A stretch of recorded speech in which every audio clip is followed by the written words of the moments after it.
여러분 안녕하세요. 네, 외환 관련 여신 4회차 강의 시작하도록 하겠습니다. 이제 외환 관련 여신도 어느덧 중반부에 이제 오게 됐는데요. 오늘 강의 제외하고 약 3번 정도 강의가 더 남아 있습니다. 외환 관련 여신 과목이 조금 지루하고 다운하더라도 여러분들 이제 거의 끝이 보이니까 우리 마지막까지 또 최선을 다해서 해봅시다. 자. 오늘 또 그리고 재밌는 재밌는 부분이에요. 이제 외화 대출의 위험 관리 파트하고 우리 그 지급 보증 관련된 부분에 대한 간략한 설명을 하고 오늘 수업 마무리하도록 하겠습니다. 자, 외화 대출 우리 이전 시간에도 계속 봐왔었죠. 외화 대출 부분에서 오늘은 외화 대출의 위험 관리에 대한 부분을 공부해 보도록 합시다. 외화 대출의 위험 관리는 첫 번째로 차주, 돈 빌리는 사람, 차주의 위험이 있을 것이고, 차주의 외국한 은행의 위험을 관리하는 두 가지 측면으로 우리가 보도록 할게요. 외화대출의 리스크 요인을 먼저 여러분들과 함께 알아보면, 우선은 환율이 상승한 비율만큼 원화로 환산한 외화대출의 원금 및 이자가 증가하게 된다는 것이죠. 예를 들어서 우리가 외화로 100불을 이제 빌렸어요. 100불을 빌렸는데 우리가 환율이 100불에 우리 환율이 1,000원이라고 했을 때 우리가 원화로 갚아야 되는 금액이나 원화로 갚아야 되는 원금에 대해서 원금은 약 10만 원 정도가 되겠죠. 그런데 이 경우 환율이 1,000원에서 1,200원으로 올랐다고 했을 때 1,000원에서 1,200원으로 올랐다고 했을 때는 외화 금액, 대출 금액은 변동이 없지만 우리가 원화로 갚아야 하는 그러한 금액이 상승하고 또 월마다 납부하는 이자 부분도 분명하게 증가하게끔 되어 있습니다. 그래서 우리가 환율이 올랐다라는 것은 원화 가치가 떨어졌다라는 것을 의미를 하죠. 그래서 우리 기준 금액을 기준 금액을 갚으려고 할 때 원화의 금액이 떨어졌기 때문에 그러한 원화가 더 많이 필요한 것을 의미를 합니다. 무역할 때도 이 환율은 굉장히 많이 쓰여지는데 이러한 환율이 상승한 환 리스크가 첫 번째 그런 리스크가 되겠고, 두 번째 변동금리라는 것은 금리가 일정 기준마다 재갱신되는 그러한 금리를 의미를 합니다. 기준금리를 정해놓고 해당 기준금리가 변동하는 폭에 따라서 우리가 납부해야 되는 이자라든지 금리에 대해서도 변동이 되는 그러한 변동금리, 외화대출의 기준금리가 상승할 경우 대출기한 중 금리가 변동 주기마다 외화대출 금리가 상승을 하게 됩니다. 이 경우는 마찬가지로 환위험과는 다르게 원금에 대한 부분은 변동이 없지만 금리가 늘어남으로써 우리가 매달 납부해야 되는 또 이자가 늘어날 수가 있겠죠. 환율이 상승해서 원화로 환산한 외화대출의 원금이 증가하게 되면, 아까도 말씀드렸듯이 환율이 상승하게 되면 우리가 원화로 갚아야 되는 원금이 증가하게 되죠. 그렇게 증가하게 된다라고 했을 때는 우리가 대출을 받을 때 설정했던 담보물을 추가로 설정을 해야 되는 경우가 생깁니다. 이런 것도 분명히 리스크가 되겠죠. 그리고 은행에서는 그러한 리스크를 감안해서 또 대출금을 일정 부분 상환해야 하는 경우도 생길 수가 있습니다.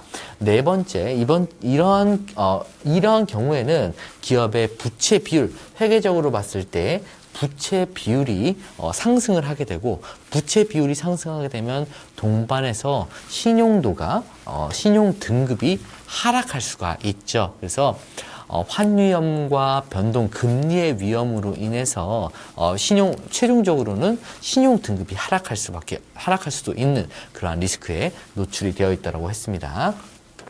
만기 연장 시에 즉 만기가 도래를 했습니다. 만기가 도래하면 우리 뭘 갚아야 되죠? 원금을 갚아야 됩니다. 원금을 갚아야 되는데 해당 원금을 갚을 수 없거나 여력이 안 되는 경우에 이러한 만기 기간을 연장을 하게 되죠. 우리가 일반적으로 만기 기간을 연장했을 때에는 대출 금리가 상승할 수가 있습니다. 그래서 이러한 여러 가지 리스크들을 안고 있는 상태에서 이러한 리스크를 우리 차주, 돈 빌린 어떤 그 업체라든지 아니면 돈을 빌려준 은행에서는 어떻게 해서 이러한 리스크를 감수하고 있는지 관리를 하고 있는지 그런 부분에 대한 수업을 오늘 여러분들과 함께 해보도록 하겠습니다. 자, 아까도 말씀드렸듯이 외화차익과 관련된 위험은 크게 환위험, 금리위험, 신용위험으로 구분을 할 수가 있고 환위험과 금리위험은 외화대출 차주, 돈 빌린 사람이 부담을 하는 위험인 반면에 신용위험은 대출 지급 은행이 직면하는 위험이다. 이것은 이 차주가 리스크를 부담을 하게 되면 실질적으로 돈 빌려준 은행도 그러한 리스크가 증가하게 되면 신용위험, 돈을 받을 수 있는 원금을 회수할 수 있는 그러한 리스크도 증가를 하게 되죠. 그래서 이러한 리스크들은 차주뿐만이 아니라 외국한 은행도 동시에 대출 취급 은행도 동시에 가지고 있는 위험이라고 볼 수가 있겠습니다. 자, 그럼 첫 번째로 환위험. 아까도 말씀드렸듯이 환율이 상승했을 때의 리스크를 어떻게 감수를 할 수 있는지에 대해서 여러분들과 한번 알아보도록 하겠습니다. 환율이 상승했을 때의 리스크. 자, 환율이 상승하면 갚아야 하는 원금이 증가하게 되고 그다음에 이자도 증가하게 됩니다. 여기서 궁금한 점이 우리가 일반적으로 수출자의 입장에서는 환율이 상승한다고 했을 때 수출 대금으로 받을 수 있는 돈이 사실은 증가를 하게 되죠. 왜냐하면 원화의 가치가 떨어지고 외화의 가치가 올라간 경우에 우리가 외화로 지급을 받는다고 했을 때 그러한 금액은 늘어날 수도 있게 되는 겁니다. 그러나 이런 경우에 수출자는 웃게 되지만 수입자는 어때요? 네, 원화로 대금을 지급해야 되는, 외화로 대금을 지급해야 되는 그 금액이 상대적으로 커지게 되기 때문에 수입자의 입장에서 훨씬 그러한 리스크가 크다라고 볼 수 있습니다. 환율이 하락했을 때는 또 반대의 경우가 생기게 되죠. 환율이 하락했을 때는 하지만 이러한 환위험에 대한 우리가 대출 금리에 대한 대출 원금이라든지 금리에 대한 외화 대출을 했을 때는 리스크가 발생하지 않기 때문에 우리가 번외로 보고 환율이 상승했을 때 수입자가 취할 수 있는 그런 조치에 대해서 한번 알아보도록 할게요. 첫 번째로는 환해지 상품의 가입. 그러니까 환해지는 환 리스크를 해지한다, 피한다라는 의미입니다. 만약에 우리가 선물한 통화 옵션, 통화 선물 및 환 변동 보험 등에 가입을 하게 되면 이러한 리스크들을 피해갈 수가 있는데요. 뭐 자세한 환 변동 보험 같은 경우는 일정 환율이 일정 금액 올라가면 올라가는 리스크에 대해서 피해 입은 금액에 대한 어떤 보험을 가입해 놓는 그러한 절차가 되겠고, 뭐 선물안이나 통화옵션, 통화선물 같은 경우는 이러한 해당 환율이 올라갔을 때 우리가 이익을 취할 수 있는 그러한 상품에 가입하게 되는 것입니다. 그래서 이러한 상품에 가입함으로써 환율이 올라갔을 때의 그러한 리스크를 또 회피를 할 수가 있겠죠. 두 번째는 통화 전환 옵션이라고 하는데 환율이 일정 폭 이상 상승할 경우에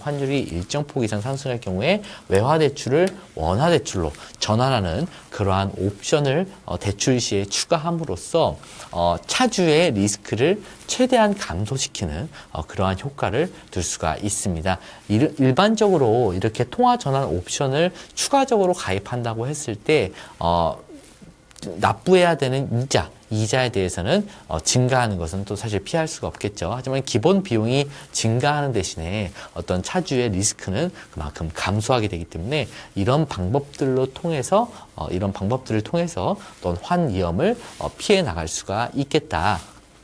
차주의 입장에서입니다. 두 번째는 금리 위험. 예, 우리 IMF 때 어땠어요?